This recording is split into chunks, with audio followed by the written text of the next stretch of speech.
Hello viewers, welcome to my channel Study King Shine. তো আজকে আমি অব্যবসায়ী প্রতিষ্ঠানের কিছু ইম্পর্টেন্ট ম্যাথমেটিক্যাল সমন্বয় নিয়ে কথা বলবো, যেগুলো খুব বেশি ওগুলো সমস্যা হয় স্টুডেন্টদের। যেমন আমরা আসি চাঁদা। তো চাঁদা ধরো এখানে ধরে নিলাম 2000 যোগ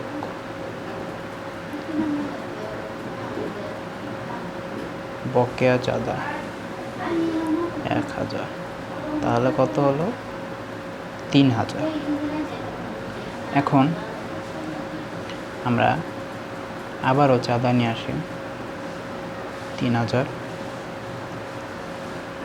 মাইনাস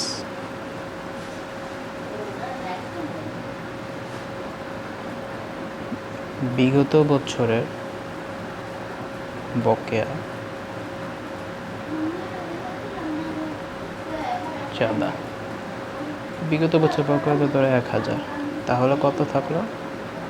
2000।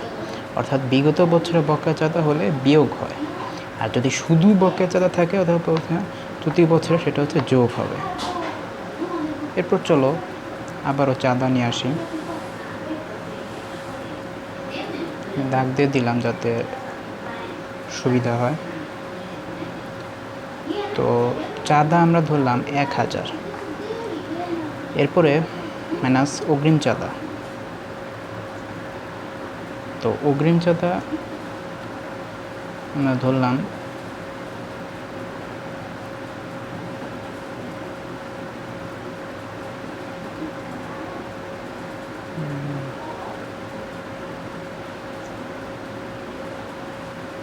ধরো চাঁদা আছে 10,000, তো অগ্রিম চাঁদা আমরা ধরলাম 5,000। তো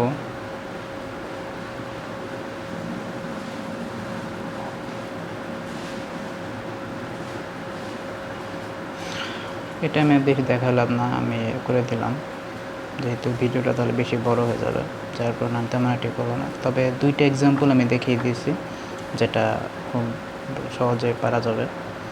এই সমন্বয়গুলি অনেক আসে অব্যবসায়ী প্রতিষ্ঠান হিসেবে। এরপরে আরেকটা সমন্বয় আছে, যেটা হচ্ছে মণিহারি। এই মণিহারিটা ধরো মণিহারির সাথে আমরা এখন আর কোনো টাকা মাকা, কারণ এইগুলি দিয়েছে যদি একটা আইডিয়া এসে গেছে আশা করতেছি, তেমন একটা সমস্যা হবে না। তো ধরো সমাপনী মণিহারি বাদ যায় মণিহারির সাথে, সমাপনী মণিহারি। আর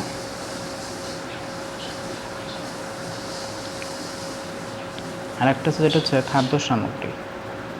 খাদ্য সামগ্রী এটাও আসে, দেখা গেছে এটা হচ্ছে প্রারম্ভিক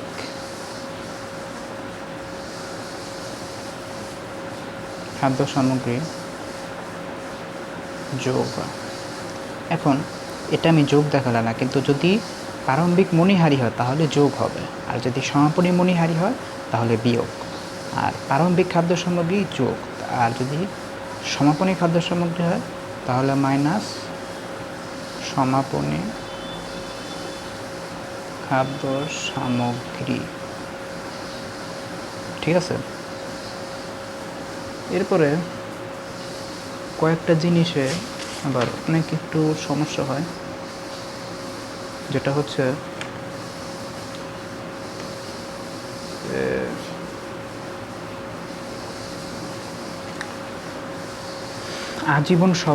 আজীবন সদস্যের চাঁদা। তো এটা কিন্তু দায়, এটা কিন্তু ধরে, এটা কিন্তু দায়। ঠিক আছে, অর্থাৎ এটা হচ্ছে দায়। তাহলে দায় হলে কি এখানে হচ্ছে দায় হবে, কিন্তু অনেকে আছে অনেক স্টুডেন্টরা এখানে চাঁদা দেখতেছে, যে এখন অনেকে ভাবতেছে যে না চাঁদা দেয় তাহলে তো এটা তো তাহলে ইয়া হবে, আয় হবে না, আয় না, এটা হচ্ছে দায়। আজীবন সদস্যের চাঁদা, এটা হচ্ছে দায়। ঠিক আছে। আর ভর্তি ফি, ভর্তি ফি সাধারণত মুনাফা জাতীয় আয় হয়।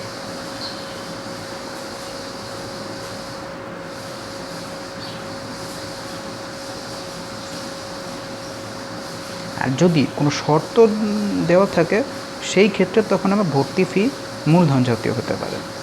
ঠিক আছে। কিন্তু সাধারণত ভর্তি ফি মুনাফা জাতীয় আয় হয়। এরপরে আসে উইলকৃত ধন দৌলত।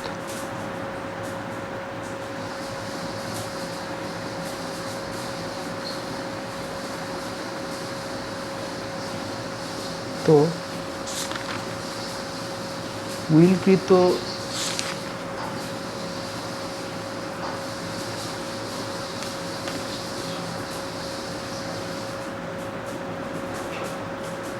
উইলকৃত ধন দৌলত দায়।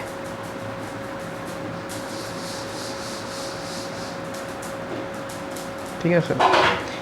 এটা অনেকেই সম্পদ ভাবে, কিন্তু এটা হচ্ছে দায়, উইলকৃত ধন দৌলত। ঠিক আছে।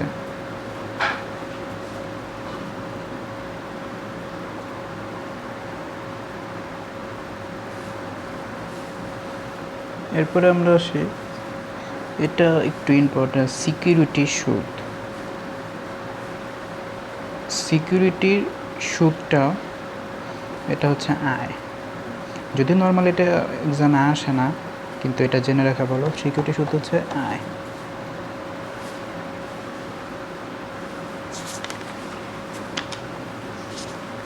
তারপরে আমরা যদি আরও কিছু বাই করতে চাই, যেটা হচ্ছে সেভিংস সার্টিফিকেট।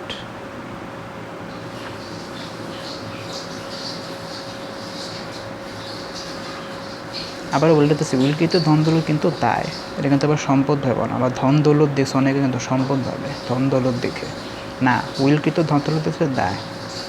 তো এবারে দেখি সেভিংস সার্টিফিকেট। তো সেভিংস সার্টিফিকেট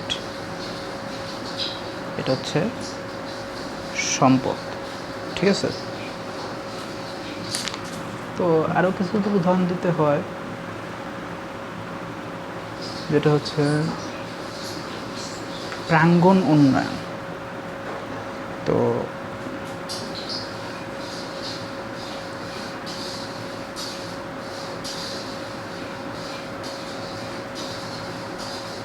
প্রাঙ্গণ উন্নয়ন এটা হচ্ছে সম্পদ। ঠিক আছে।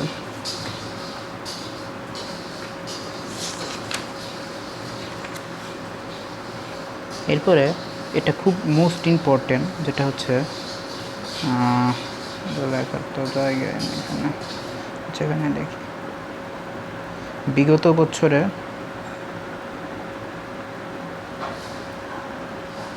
অনাদায়ী আয়, এটাও কিন্তু সম্পদ। ঠিক আছে।